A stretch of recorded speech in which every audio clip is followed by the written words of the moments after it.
In this video, I will be sharing one of my tricks of the trade, and that will be to provide you with a method to where you can gain another inch or even 2 inches sometimes, depending upon the length of the stairway and how much of a risk you are willing to take.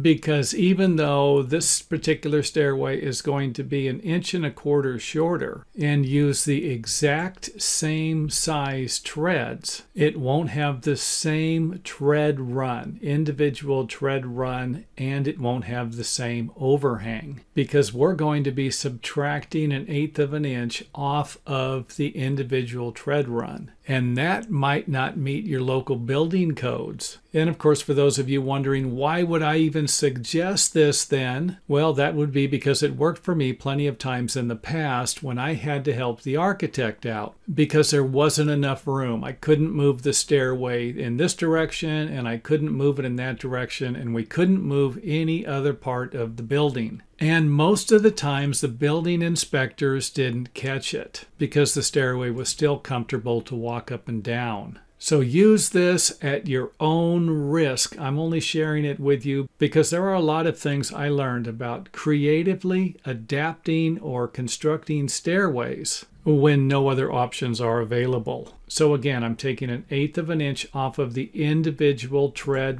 run that's probably going to need to be in most residential type of construction. And of course, now would be a good time to throw in the fact that your building code might only require 9 inches as its minimum distance for each individual step. Where I live in the state of California is probably going to be 10 inches. And you can see the difference in these two numbers, even though you're not going to see a difference in this number. And this is usually the number that the inspector is going to measure. And if they do measure the overhang and it's off 1/8 of an inch, they might not even say anything. However, this could be a totally different problem if a lawyer is watching this video. So if you are a contractor, you are the stair builder, make sure that you get something in writing from the architect or the property owner to release you of all liability, because the last thing you want to do is be responsible for someone else's problem as the person who is just going to be the assembler of the product. And for those of you who aren't quite following what type of problem I would be solving, it would be something like this, where you can't move the stairway up because you have a minimum distance already here, and you can't move the stairway this way because you're already working with a minimum distance here. And even though I'm suggesting 1/8 of an inch, I really wouldn't recommend going any more than that because you could be creating safety issues for the people using the stairway. So if you can't